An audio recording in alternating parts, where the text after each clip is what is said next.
All right, today we're going to be talking about adding and subtracting fractions, beginning by adding and subtracting fractions with the same denominator and eventually moving to more difficult problems that have different denominators. But to begin with, what I want to think about is thinking about fractions as slices of pizza, because we all like pizza. So if we have a pizza that we split up into 4 pieces. Okay. And say we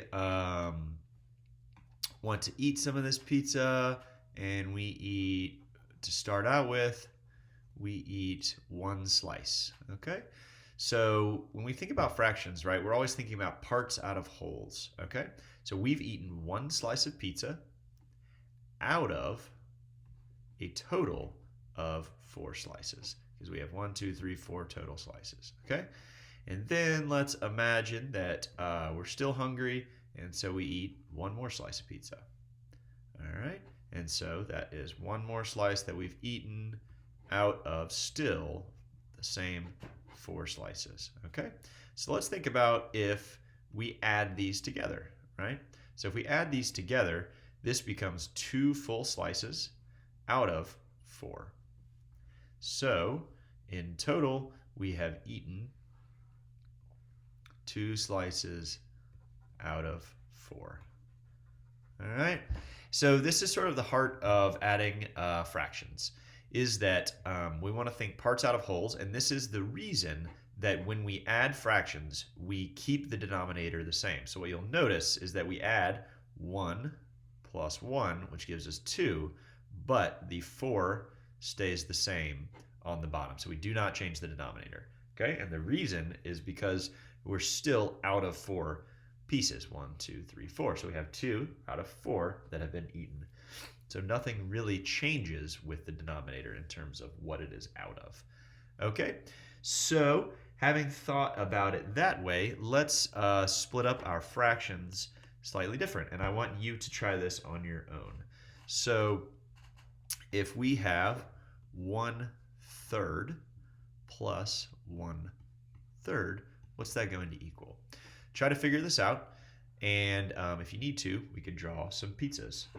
All right, so as we said, we can do this a couple ways. First, let's just do it kind of the straightforward way of just saying, okay, just add the top. So 1 plus 1 gives you 2, and then we keep the denominators the same. So we have 2 out of 3, and that's our answer. 1/3 plus 1/3 equals 2/3. Now we can think about this as pizza. Okay, so that would be 1 slice of pizza out of 1, 2, 3 slices. Another 1 slice of pizza out of 1, 2, 3, and that gives us 2 slices eaten out of a total of 3, 2/3. Okay. Now, we can also use this sort of pizza metaphor to think about how to begin adding fractions that have different denominators. Okay, so say we have a pizza that is again cut into 4 slices. Okay, and then another pizza that is really, we'll think about it as the same pizza, but it's sort of cut differently. Right, now we're just cutting this into 2 slices. All right, now we come again and we eat 1 slice out of here. Okay, so that is, as we said last time, that is 1 out of 4 total slices.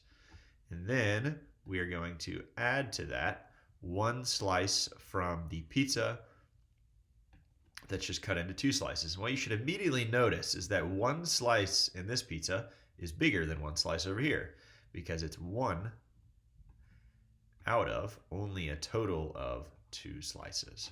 Okay?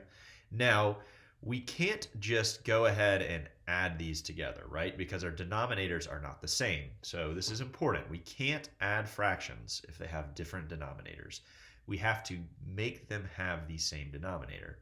So what you should probably notice is that, hey, yeah, this is 1 out of 2, but what if we just cut this pizza into more slices? All right, so now we have a total of 4 slices, so that's good, right?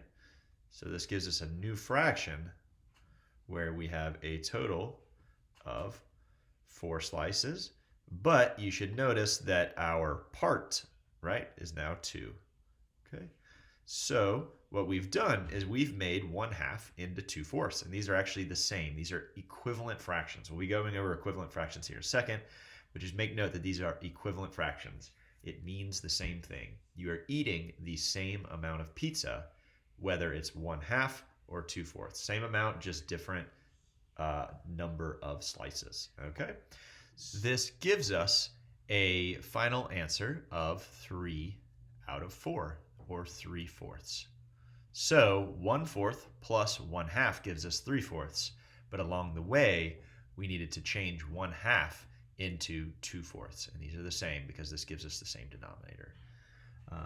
Okay, so let's move on to trying to do a couple practice problems on your own of adding fractions with the same denominator. So let's do 2/5 plus 1/5, and then 1/8 plus 5/8. Then we'll do some subtraction as well. So 7/10 minus 5/10, and 5/6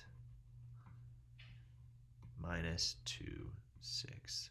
All right, give those a try on your own. All right, so hopefully you tried those on your own. Now we just add the tops. So this becomes 2 plus 1 is 3, and then the denominator stays the same, so that's 3/5. Again, add the tops. 1 plus 5 is 6. Keep your denominator the same, so it's 6 out of 8. Okay, same with subtraction. Just subtract the top, so 7 minus 5 is 2, and then denominator stays the same, 2 out of 10. Okay, again, top stays the same, so that's 3 out of 6. So 5 minus 2 is 3, and then your 6 stays the same. Okay, now I'm sure some of you are thinking, now wait a minute, these fractions are not simplified, and you're exactly right. We would need to simplify these in class, and in the next portion of the video we will go over simplifying. But if you want a little preview, we can go ahead and simplify these, right? So 6/8, right? We can simplify down, and we can divide by each one by 2, right? And this would become 3 out of 4, and that would be our final answer. Same thing here. We can divide each of these by 2. Divide by 2. Divide by 2. And then this would give us 1 out of 5. And then same thing here. We can actually divide by 3 here. This would give us 1 out of 2, or 1/2. Okay, but again, don't worry if you're not understanding this. We'll go over simplifying fractions here in a second in more detail. But these would be our final answers.